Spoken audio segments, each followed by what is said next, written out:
My beloved brothers and sisters, there are moments in life when it feels like no one understands you. People talk, they assume. But let me tell you something powerful today.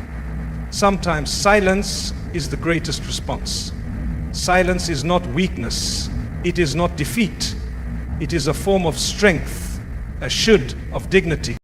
The Prophet said, whoever believes in Allah and the last day, let him speak good or remain silent. Why? Because silence protects you from sin, from regret, and from unnecessary drama. Sometimes Allah is teaching you through the silence. He is teaching you self-control. He is teaching you to trust Him more than you trust the opinions of people. Instead of reacting to every word spoken about you, focus on yourself. Focus on your relationship with Allah. Fix your prayer. Purify your heart. Seek forgiveness. Work on becoming better in His eyes, not theirs. My brothers and sisters, the reality is, people don't control your destiny. Allah does. No one can block what Allah has written for you. So why waste your energy fighting battles that are already handled by the one who sees everything? Sometimes Allah isolates you to prepare you. He distances you from others so you can finally hear Him. And in those quiet moments where no one is watching, that's where the real growth happens. Be patient. Keep making dua even when nothing seems to be changing, because something is changing. You just can't see it yet. The same Allāh who split the sea for Musa alayhi salam, the same Allah who protected Yusuf alayhi salam in the darkness of the well, same Allah who answered the broken dua of Yunus alayhi salam in the belly of the whale, that same Allah is watching over you right now. So stay silent. Focus on your soul, focus on your character, focus on pleasing Allah, and trust that He will change everything when the time is right. Not a leaf falls except by His permission, and not a single tear you cry is wasted in His court. He knows, and He will respond. Be patient, and your patience is only through Allah. Qur'an 16:12-7.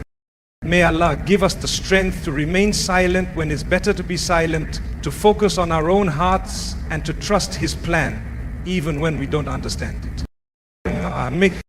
Silence is often misunderstood in today's world. People associate it with weakness, with being passive, or with lacking confidence. But in the teachings of Islam, silence can be one of the greatest strengths a believer possesses. It takes strength to stay silent when you are angry. It takes strength to remain quiet when you are being wronged. And it takes strength to hold back your tongue when you know you could win an argument, but you choose peace instead. When you remain silent, you give yourself the space to reflect. You give yourself a moment to think before you speak. In that space, Allah allows your heart to grow in patience and wisdom. The Prophet Muhammad taught us that whoever believes in Allah and the last day should say what is good or remain silent. That silence is not emptiness. It is filled with reward. It protects you from saying something you will regret. It shields you from backbiting, from slander, from words that hurt others or stain your own soul. In silence, there is dignity. When someone attacks your character, spreading lies or making noise around your name, you don't have to react. You don't need to explain yourself to every person. You only need to remain sincere with Allah. Let people talk, their words will fade, but your silence will echo in the heavens as a mark of your trust in the Almighty. You're not ignoring the pain, you're choosing a higher response. You're letting Allah handle what you cannot control. Silence also trains the heart. It teaches humility. When you stay silent, you acknowledge that you don't always need to be right, and that not every situation requires your voice. Sometimes the most powerful response is no response at all, because your silence says, I trust Allah more than I trust myself. And while others may see your silence as defeat, Allah sees it as sabr. He sees it as wisdom. He sees it as strength. The angels record your restraint. your self-discipline, your taqwa. That silence becomes a form of worship, a shield from sin, and a proof of your character. So when the moment comes, when you feel the urge to speak out in anger, to respond to falsehood, to prove a point, pause, breathe, remind yourself, true strength is not in the volume of your voice, but in the control of your tongue. Let your silence be louder than their noise, and trust that Allah sees it all, and He will take care of the rest. Self-accountability, or muhasabi, is one of the most powerful qualities a believer can develop. It is the practice of looking inward before pointing outward. Instead of blaming the world, the people around you, or even the circumstances, you ask yourself, where do I stand with Allah? What have I done today that brought me closer to Him or further away? This deep personal reflection is not about guilt or self-hate, it's about awareness. It's about waking up every day with the mindset of a believer who wants to improve, who wants to purify their heart, who wants to fix their character for the sake of their Creator. It's easy to spot faults in others. It's much harder and much more courageous to admit your own mistakes, to own them, and then work to change them sincerely. When a person holds themselves accountable, they don't wait for reminders from others to start doing the right thing. They are constantly evaluating. Did I pray on time? Was I sincere when I gave that advice? Did my words hurt someone today? Did I look at something I shouldn't have? This constant checking of the heart keeps you humble. It keeps you grounded. It reminds you that you are not perfect, but you are striving. The companions of the Prophet were deeply committed to muhasabah. They feared becoming arrogant or slipping into hypocrisy. Even though they were promised Jannah, they would still cry in prayer, still worry about the condition of their hearts, still ask Allah for forgiveness multiple times a day. That level of self-awareness is a sign of true faith. It's not that they doubted Allah's mercy. They just never became comfortable with their own deeds. Self-accountability doesn't mean you walk around in shame. It means you walk with purpose. You know your weaknesses and you are actively working on them. You stop comparing yourself to others and start comparing yourself to who you were yesterday. Are you more patient? Are you more truthful? Are you treating your family with more kindness? These are the real measures of growth. One of the most dangerous mindsets is thinking that we are already good enough, that we don't need to improve. That pride is a barrier between us and the mercy of Allah. But the moment you admit your flaws, Allah opens the door to His forgiveness. The moment you take one step toward change, Allah brings guidance into your life. He sees your struggle, even if the world doesn't. No one else can walk your path. No one else will stand beside you when your deeds are weighed on the day of judgment. So take responsibility now. Be honest with yourself, even when it hurts. Catch the small sins before they grow. Clean your heart regularly and never stop asking Allah to help you become the version of yourself that He is pleased with. The one who holds themselves accountable in this life will be spared hardship in the next. Because Allah loves those who repent, those who return, those who admit their faults and ask Him to fix what's broken.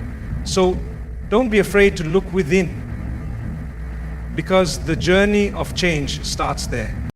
Avoiding toxic environments is not just a matter of emotional health, it is a spiritual responsibility. The people you surround yourself with, the places you spend your time in, and the atmosphere you allow into your life all have a direct impact on your heart. In Islam, the company you keep is a reflection of your values. The Prophet said, a person is on the religion of his close companion. So let one of you look at whom he befriends. This teaches us that your environment shapes your behavior, your mindset, and ultimately your destiny. When you are constantly surrounded by negativity, gossip, backbiting, arrogance, mockery of religion, or people who make sin seem normal, it chips away at your soul, even if you think you're strong enough to handle it. The heart is like a sponge. It absorbs what it is exposed to. If you're always around darkness, how can you expect your heart to stay filled with light? You may start off firm in your values, but over time what once shocked you becomes familiar. What once bothered you becomes normal. That's how shaitan works. Not all at once, but gradually, through constant exposure to environments that distance you from Allah. That's why being selective with your surroundings isn't arrogance. It's protection. It's okay to walk away from gatherings where Allah is forgotten. It's okay to distance yourself from friendships that pull you towards sin or waste your time. You're not being rude. You're being responsible. You're protecting your iman. Not everyone is meant to walk with you on the journey to Jannah. And that's fine. Because your goal isn't to please the people. Your goal is to please Allah. Sometimes it's not even people that are toxic. It's digital environments, social media pages, entertainment, or constant noise that distracts your heart from its purpose. Silence and solitude, when used for reflection and remembrance, can be far more nourishing than loud gatherings with no spiritual benefit. Avoiding toxic environments doesn't mean isolating yourself completely. It means choosing wisely. Surround yourself with people who remind you of Allah, who want to see you grow, who correct you gently and love you sincerely. Be in places where your iman increases, not where your soul feels heavy afterward. Your heart is a trust from Allah. Don't expose it to filth and expect it to remain pure. Choose spaces that bring you peace. Choose companions that bring you closer to the Qur'an. Choose environments that feed your soul, not just your ego. Because at the end of the day, what surrounds you will either raise you or ruin you. And the choice is yours. Sabr and Tawakkul are two powerful wings that carry a believer through the storms of life. Patience is not just about waiting. It's about how you behave while you wait. It's about staying calm when everything inside you wants to scream. It's about holding on to your faith when everything around you seems to be falling apart. And when that patience is paired with true trust in Allah, it transforms you. It gives you strength you didn't know you had. It teaches you that you are never alone, that even when nothing is moving in your favor, Allah is moving everything behind the scenes for your good. Patience means accepting the delay, the hardship, the loss, not with anger, but with the belief that there is a reason behind it. It's resisting the urge to complain to people and instead pouring your heart out to Allah in silent, sincere du'a. It's believing that the pain you are enduring is not a punishment, but a purification. It's knowing that Allah hears your silent tears and that every moment you stay patient is counted and rewarded. Tawakkul means handing over the burden to the one who never tires. It doesn't mean sitting back and doing nothing. It means doing your best and leaving the results to Allah. It's waking up with the worry, making your effort, praying your prayers, and then saying from your heart, Ya Allah, I trust you. I don't understand this, but I know you do. It's trusting that even the no's from Allah are better than the yeses you wanted. It's knowing that sometimes things don't work out because Allah is protecting you from something you cannot yet see. When you combine sabr with tawakkul, you become unshakable.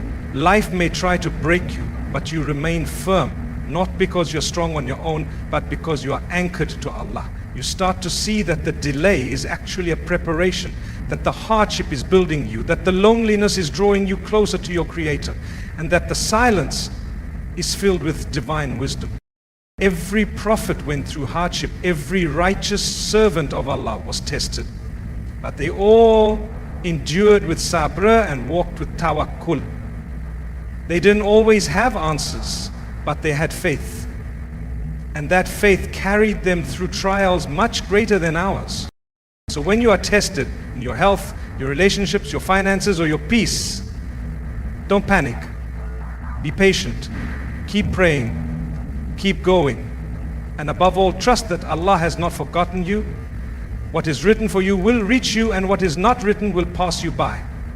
But what matters most is how you respond in the meantime, with sabr in your heart and Tawakkul in your soul.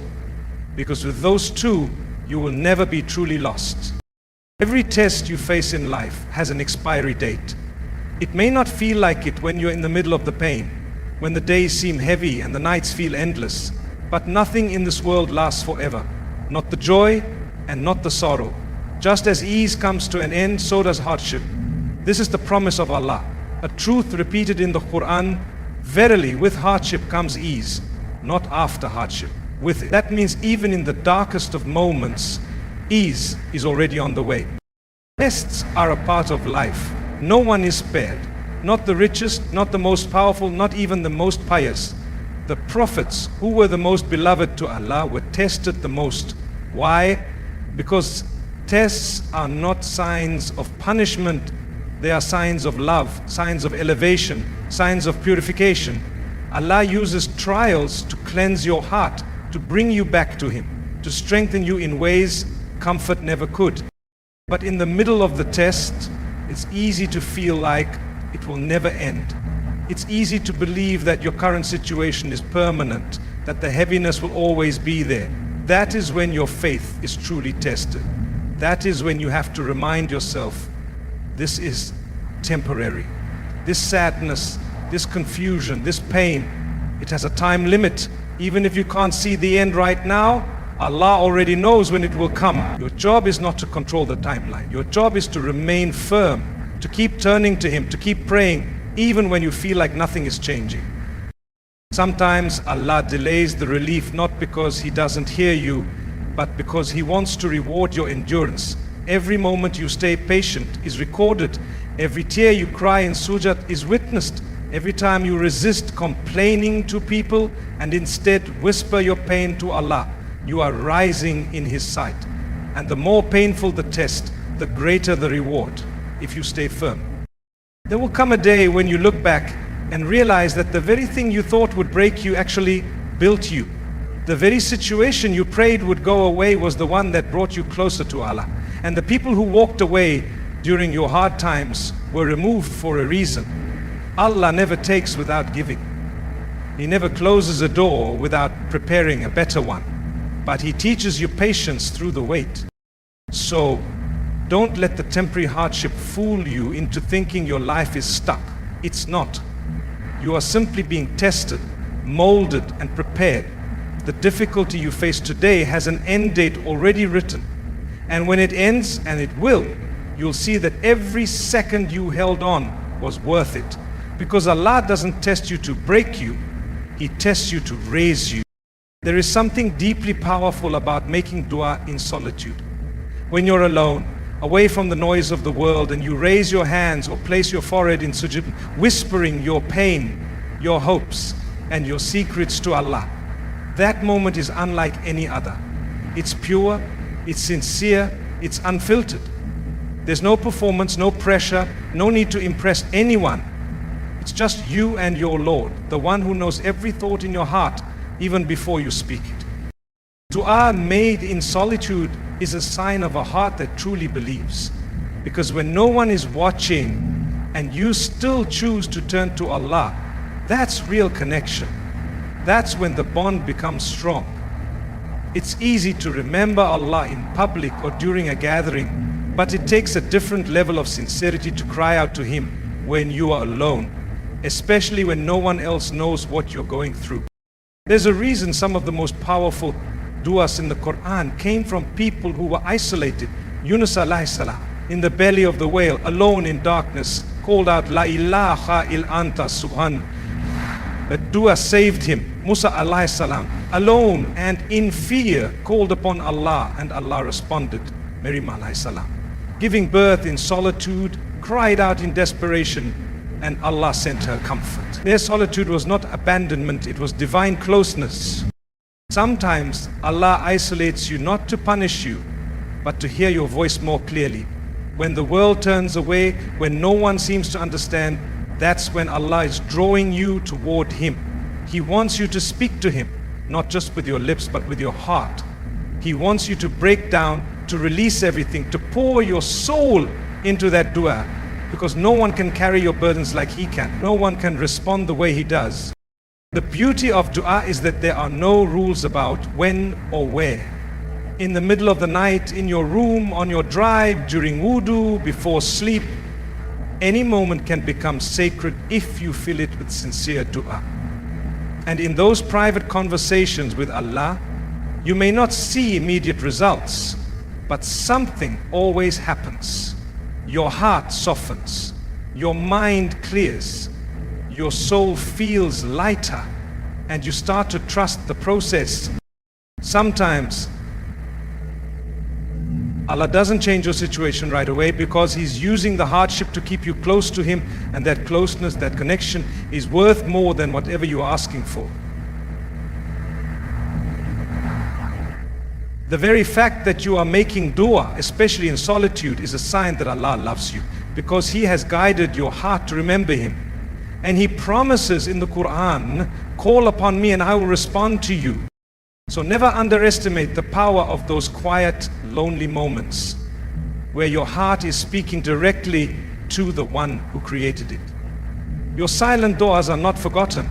They are written, they are heard, and they will be answered in the most perfect way at the most perfect time. Growth in isolation is one of the most underestimated blessings in life. When Allah pulls you away from certain people, environments, or routines, it may feel like you're being pushed into loneliness, but in reality, you are being positioned for transformation. Isolation is not always a punishment. Sometimes it's a divine invitation to pause, reflect, and rebuild from within. In the stillness, without distractions, your soul begins to awaken. You start to see things clearly. You begin to notice what truly matters. The noise of the world fades, and what's left is your heart and your connection with Allah. It is often in solitude that the greatest spiritual growth happens. Many of the prophets experienced periods of isolation before their missions. The Prophet Muhammad would retreat to the cave of Hira long before the Qur'an was revealed to him. Musa alayhi salam was alone on the mountain when Allah spoke to him. Even Maryam alayhi salam withdrew from her people when she was chosen for a miraculous task. That time alone was not wasted. It was preparation. It was purification. It was a moment for the heart to be stripped of the world and filled with clarity, patience, and purpose. Now, when you are alone, there's no one to perform for, no expectations to meet, no masks to wear. You are left with the truth of who you are. And that truth can be confronting, but it's also freeing. In that space, you start working on your flaws sincerely. You repent more. You remember Allah more. You begin to ask the deeper questions about your purpose, your goals, and your hereafter. You realize how much you depended on people for validation, and how peaceful it feels when your heart starts depending on Allah alone. Isolation gives you the time to heal, to let go of the noise that distracted you from your inner wounds. It allows you to step back from toxic habits, from unhealthy cycles, and to truly listen to what your soul needs. That quiet may feel uncomfortable at first, but it's in that discomfort that true growth begins. You start letting go of what was never meant for you and holding on tighter to what brings you closer to Allah. We may not see the results immediately, but growth in isolation is like a seed planted in the dark. No one sees it, but deep underground it's taking root, it's being nourished, and one day it breaks through the surface stronger and more beautiful than before. That's you. That's your heart. That's your iman, quietly strengthening in the moments no one else sees. So don't fear the season of isolation. Don't rush out of it looking for company or distractions. Embrace it, use it, talk to Allah more in that time. Reflect more, clean your heart, rebuild your intentions, because when Allah finally brings you out of that solitude, you won't be the same. You'll be wiser, stronger, and more connected to the one who never left your side. Allah knows, and that is enough. There are moments in life when you feel misunderstood, overlooked, or wronged. Times when you've done the right thing, stayed silent, remained patient, and still people misjudge you. You may want to defend yourself, explain your intentions, or prove your sincerity, But sometimes the most powerful comfort is remembering that Allah knows. He knows the truth of your heart. He knows what you meant. He knows what you held back. He knows the tears you cried in secret, the prayers you whispered in the dark, and the sacrifices no one else saw. And that knowledge, His knowledge, is enough. When the world doesn't see your effort, Allah does. When people don't appreciate your kindness, Allah does. When you blame for something you didn't do, or when your silence is misunderstood, remember that your reward is not with people. It's with the one who sees every detail, even the intentions behind your actions. There is deep peace in letting go of the need for validation and simply trusting that Allah's awareness is all you need. This world will always have injustice. People will speak without knowing. They will assume, criticize, and forget. But Allah never forgets. He is never unaware. Not even the weight of a mustard seed escapes His knowledge. You may be silent now, but your silence is recorded. You may be hurting, but your pain is written. And on the day of judgment, every moment will be brought to light. Every wrong made right, every truth made known. And your heart feels heavy because of what people say or do. Remind yourself, you are not living to please them. You are living to please Allah. And if He knows you tried, if He knows you were sincere, then you have already succeeded. There is no need to carry the burden of proving yourself to people who may never understand. Allah understands. Allah sees. Allah is the best of judges. This awareness doesn't just bring comfort, it brings dignity. It allows you to walk away from arguments, to forgive quietly, to let go of the need for revenge. It allows you to do good even when it's not appreciated, to keep praying, helping, giving, even when no one thanks you, because you know your reward is secure. Allah has written it, and He never loses track. So when you feel invisible, taken for granted, or betrayed, don't let it break you. Let it bring you closer to Allah. Let it remind you that your worth was never in their eyes, it was always in His. And if Allah knows, then truly that is enough. In the end, this journey of silence, solitude, and sincerity is not one of weakness, it is one of strength. When you choose to stay silent instead of reacting, when you focus on your own growth instead of comparing yourself to others, when you seek Allah in isolation rather than seeking comfort in the world, you are walking a path of deep spiritual maturity. Every test, every tear, every private dua, every patient moment, none of it is wasted. Allah sees it all. He hears you when no one else does. He knows what you're holding inside. And He promises that no effort done for His sake will ever be lost. So keep going. Stay quiet when needed. Focus on your heart. Let the world say what it wants. You're not living for their praise or their approval. You're living for Allah. And when you trust Him fully, rely on Him completely, and continue striving silently, He will change everything in ways you never imagined. Your silence will speak on the day of judgment. Your patience will shine, and your hidden efforts will be rewarded openly. Stay silent, focus on yourself. Allah will change everything. That is not just a statement, it's a promise from the Most Merciful, and His promises never fail. Thank you, everyone.